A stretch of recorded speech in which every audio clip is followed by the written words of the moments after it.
जुड़ जाना एक बहुत बड़ी बात है, बड़ी हिम्मत की बात है, बड़े कलेजे की बात है। हर आदमी बड़ा स्वार्थी और बड़ा चालाक और बड़ा बेईमान है, ये चाहता है कि इससे हमको मिलना है वो मिल जाए और हम इनके काम ना आए। ये बिजली के तार हमारे सामने लगे हुए हैं, ये क्यों लगे हुए हैं? बत्तियां जलती हैं इनकी, हाँ बत्तियां जलती हैं, इसलिए जलती हैं कि ये बिजली घर से आने वाले तारों के साथ में जुड़ गए।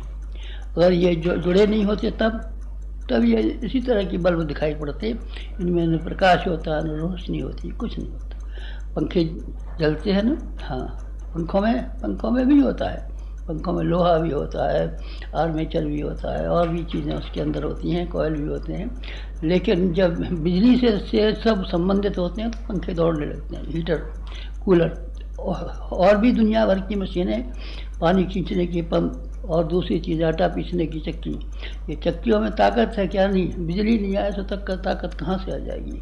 हम और आप जैसे भी हैं, बुरे हैं भले हैं, लेकिन जब तक केवल अपने ऊपर और अपने अहंकार के ऊपर हम टिके हुए हैं तब तक हम वो चीज़ें प्राप्त नहीं कर सकते जो भगवान के पास हैं। भगवान का बेटा अपने आप को अपने पिता की संपत्ति क्यों नहीं पाएगा? बेटा कहो ना। नहीं साहब, हम तो उनके गांव में रहते हैं और वो तो बेटा बेटा कहते थे हमको, और हमको पिताजी पिताजी सब कहते थे, हमें पिताजी कहते थे। आप कहते तो थे, वास्तव में तो नहीं थे। आप जो कमाते हैं वो कमाई ला करके पिताजी के हाथ पर रखी नहीं साहब, वो जो कमाते हैं वो तो अपने जेब में रखते हैं। कहते पिताजी हैं, आप कहते पिताजी हैं तो फिर कैसी बात बनेगी? कहते पिताजी है तो उनके पैर दावा कीजिए, उनकी हारी बीमारी का ध्यान रखा कीजिए। जो कमाते हैं वो ला करके उनकी हथेली पर रखा कीजिए, उनसे ये पूछा कीजिए हमको क्या करना चाहिए। अगर आप इस तरीके से हैं तो आप बेटे हैं, ये तो कहते हैं बेटे। कहने से क्या हो जाता है? कहने से नहीं हो जाता। हमने भगवान तो देखे नहीं है, पर हमने मूर्ति के रूप में भगवान को पा लिया है। हम अपने गुरु को भगवान कहते हैं। भगवान जी देखें आपने? नहीं, निराकार है भगवान। हम किस तरह से देखें उनको? जो तमाम जगह फैला हुआ है, हवा की तरह फैला हुआ है, रोशनी गर्मी की तरीके से फैला हुआ है, व्यवस्था की तरीके से फैला हुआ है, लाइफ की तरीके से फैला हुआ है, प्राण की तरीके से फैला हुआ है। वो कहीं देखने में आता है क्या? ना, देखने में नहीं आता। हमने अपने गुरु को देखा है, और गुरु को देखा है और उसको देखा आँख से नहीं देखा जाता। मैं इसीलिए आपसे निवेदन कर रहा था कि आप बार बार ये कहते हैं आप हमको दिखाई नहीं पड़ेंगे, दिखाई नहीं पड़ेंगे, दिखाई नहीं पड़ेंगे। तो हम क्या करें? आपको दिखाई नहीं पड़ेंगे। आपका प्राण हमने देखा है और आपने हमारे प्राण को देखा है, फिर क्या करेंगे? आपने हमारे शरीर को देखा है, चमड़े को देखा है। चमड़ा तो इस चमड़े के भीतर से अगर हमारे प्राण की हवा निकल जाए तो आप छुएंगे भी नहीं इसको, और यूँ कहते फिरेंगे जितनी जल्दी हो सके गुरु जी को शमशान घाट पहुंचा देना चाहिए। जो प्राण है हम असली आपने देखे नहीं? देखे नहीं। भगवान को हमने देखा है? नहीं, भगवान को हमने देखा नहीं है। लेकिन हमने ये किया है। कौन से? अपने गुरु को देखा है। रामकृष्ण परमहंस को विवेकानंद ने देखा था, और ब्रजानंद को दयानंद ने देखा।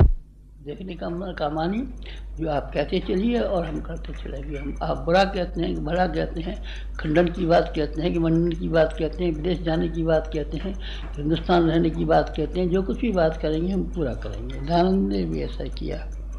और किन ने किया? चाणक्य और चंद्रगुप्त का नाम सुना है ना आपने?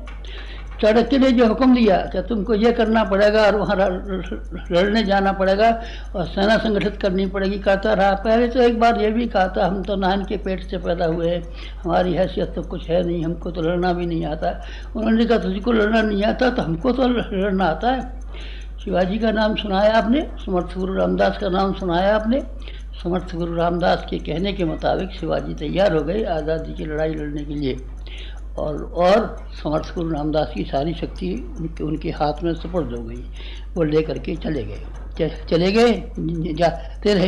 जाते रहे और बराबर काम करते रहे। नदी में से पार करना हर आदमी का काम नहीं है, लेकिन नाविक जब मिल जाते हैं, नाव में जब बैठ जाता है और नाविक से कहता है हमको लेकर के चल, और नाविक डुबो देगा तो हम डूब जाएंगे, और क्या कर सकते हैं।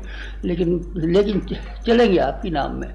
फिर नाव वाले की जिम्मेदारी हो जाती है कि न वो नाव को डूबने देता है, न बैठने वाले मुसाफिर को डूबने देता है, एक किनारे से दूसरे किनारे तक लगा लेता है। हमारी ज़िंदगी में ये हुआ, चंदन की तरीके से हुआ, और हमने भगवान को देखा नहीं है, न अपना मिट्टी का भगवान बना लिया है, अपने गुरु को भगवान बना लिया है एकलव्य की तरीके से। पांडवों के भी गुरु थे द्रोणाचार्य, कौरवों के भी गुरु थे द्रोणाचार्य, लेकिन दोनों के गुरुओं ने वो नहीं सिखाया जो कि एकलव्य के मिट्टी के गुरु ने सिखा दिया था। हमने अपने गुरु को गुरु नहीं माना है, पंडित जी नहीं माना है, स्वामी जी नहीं माना है, बाबा जी नहीं माना है, बल्कि भगवान माना है। अब भगवान की शक्तियाँ हमारे पास बराबर आती रही। हमको ज़्यादा शक्ति की ज़रूरत है तो हम उनसे ज़्यादा करंट मांगेंगे। पहले छोटा बल्ब लगा रखा था तो थोड़ी सी बिजली से काम चलता था, अब तो हमने बहुत सा फैक्ट्री लगा दी है, इसलिए हमने बिजली वाले से कहा है हमको ज़्यादा फैक्ट्री, बड़ी बड़ी फैक्ट्री के लिए बड़ी बिजली की ज़रूरत है, इसलिए आप ज़्यादा बिजली बनाइए। आप हमारा ज़रा बड़ा मीटर लगा दीजिए, आप हमारे ट्रांसमीटर को, ट्रांसफार्मर को बड़ा बना दीजिए। अब वो बड़ा बनाने जा रहा है। बस ये बात थी, इसलिए हमने उपासना करना सीखा और हम कौवे से हंस बन गए। आप वही कीजिए, आपको भी यही करना पड़ेगा। इससे कम में किसी ने फ़ायदा उठाया नहीं है, इससे ज़्यादा करने की ज़रूरत नहीं है। उपासना उपासना उपासना उपासना, हमारे जीवन में उपासना करने की सामर्थ्य और शक्ति थी। अब तक हमने 75 साल तक निभाई। पूरे मन से, पूरी शक्ति से, पूरी हिम्मत से उपासना में लगेंगे।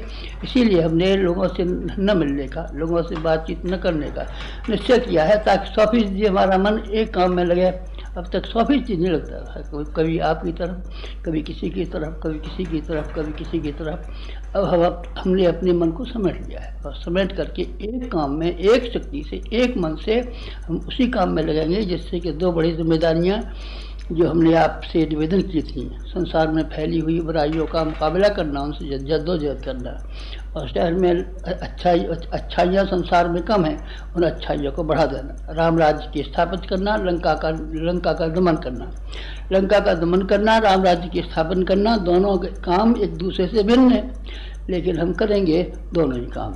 एक तरह का एक काम है, दूसरी तरह का दूसरा काम है, लेकिन करने तो पड़ेंगे ही, अब करना ही है। इसीलिए हमने ये कदम बढ़ाया। आप लोगों में से कोई बुरा मत मानना, गुरु जी क्यों नहीं मिलते, बातचीत क्यों नहीं करते, हमको देखने को क्यों नहीं मिलते, हमको प्रणाम करने को क्यों नहीं मिलती। आपके प्रणाम करना हो तो आप उसी तरह का प्रणाम कीजिए। हमको आप गुरु मानते हो तो उसी तरह का गुरु मानिए जैसे कि हमने अपने गुरु को माना है। जैसे विवेकानंद ने रामकृष्ण परमहंस को अपना गुरु माना था। बनना है तो इस तरह से बनाइए, बेकार के ढंग बनाने से कभी किसी का लाभ हुआ नहीं है, ना आपका लाभ हुआ है। अब तक हम आपके गुरु रहे हैं, हम आपके बड़े रहे, क्या लाभ हुआ बताना ज़रा। अभी तो कोई लाभ नहीं हुआ आपका, और आगे क्या लाभ होगा, कुछ भी लाभ नहीं होगा। लाभ उठाना है। हम जो शक्ति एकत्रित कर रहे हैं, उस शक्ति में से आप भी हिस्सेदार बनने के इच्छुक हों तो आप उसी तरह के कदम उठाइए जैसे कि हम कदम उठाने के लिए जा रहे हैं।